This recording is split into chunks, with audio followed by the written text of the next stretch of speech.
Selamat pagi semua tuan-tuan. Hari ini kita akan menunjukkan ya cara-cara penanaman makuna. Apa yang kita lakukan di ladang kami, yaitu ladang ulu tingkayu. Kami menggunakan makuna Barteta Ready MB ya. Dalam satu bungkusan ini mengandungi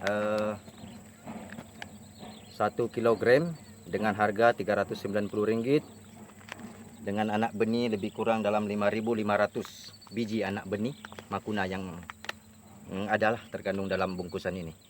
Oke, sebelum itu cara penanaman makuna. Perkara pertama sebelum penanaman ya, makuna yang ada ini kita akan rendam ya terlebih dahulu seperti apa yang kita nampak di sini ya. Untuk pemilihan anak benih yang terbaik ya. Mana-mana anak benih yang kita lihat terapung, kita akan asingkan.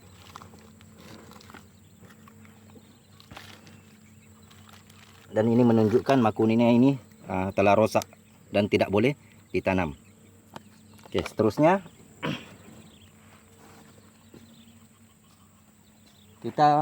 cara pertama sebelum penanaman kita akan melihat kepada jarak tanaman kita ya, jarak tanaman ya. Bagi ladang kami kawasan bukit dan berteres, jarak tanaman dari pokok ke pokok adalah 29 kaki ya.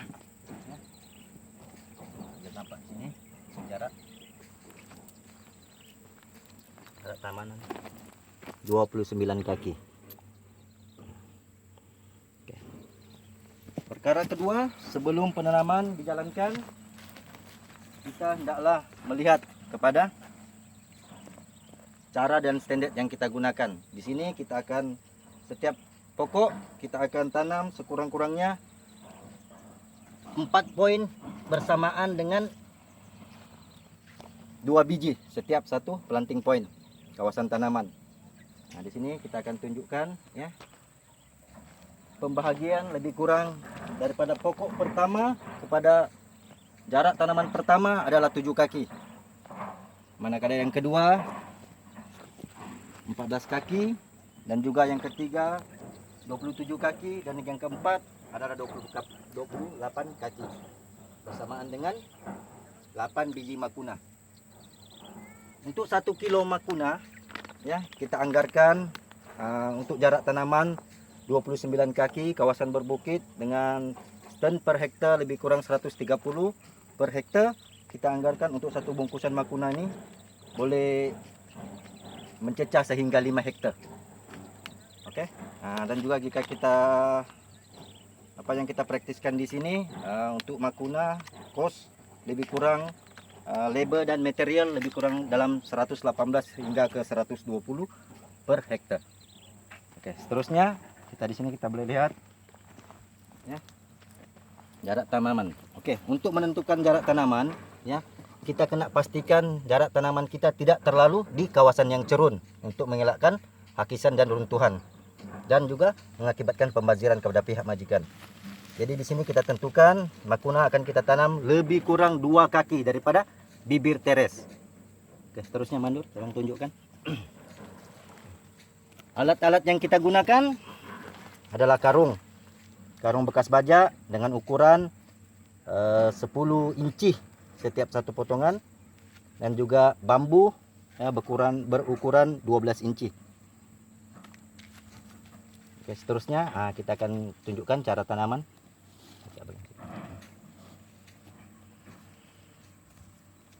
Kedalaman untuk tanamannya kita anggarkan lebih kurang 2 cm ya, 2 cm.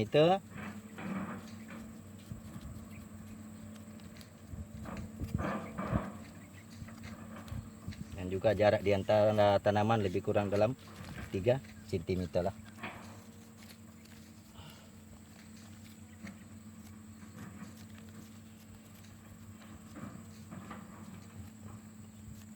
Apa yang kita kena perhatikan di sini ya, sebelum penanaman dilakukan kena pastikan ya, muncung ya, untuk tunas baru keluar hendaklah kita letakkan di atas.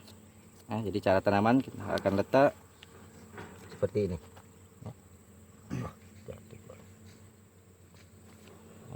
uncung kita letak di atas.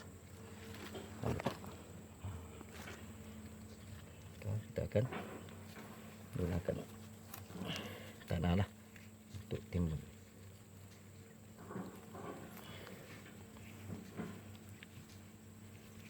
Selepas tanaman anak benih dilakukan, seterusnya pemasangan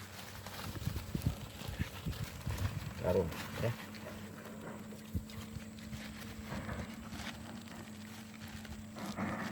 Kasih view jom sedikit. Pemasangan ini bertujuan untuk satu untuk mengekalkan kelembapan kepada makuna ini. Kedua adalah untuk memudahkan penyembur racun ya. Masa kerja penyemburan racun dijalankan untuk mengelakkan kita punya tanaman makuna tidak terkena kepada semburan racun semasa kerja penyemburan racun dijalankan.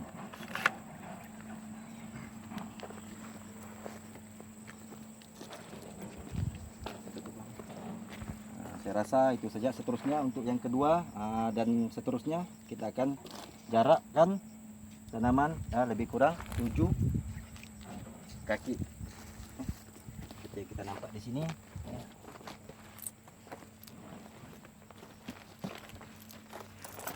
14 kaki adalah untuk poin kedua. Nah, ini sebenarnya untuk jarak tanaman adalah tergantung kepada jarak tanaman anak benih sawit. Ya.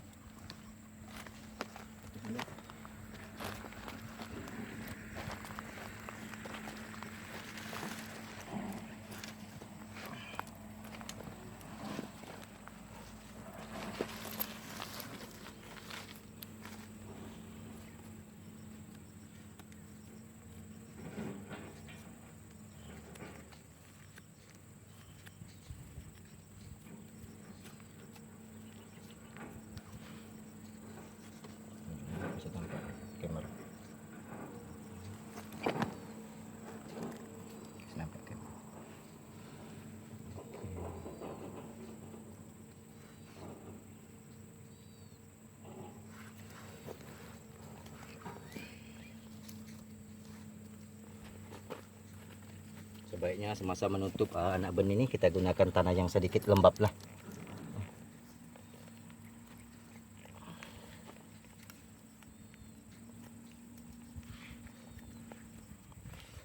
Coba elakkan sebaiknya tanaman ini ditanam terlalu dalam ya, agar tunas baru cepat keluar lah.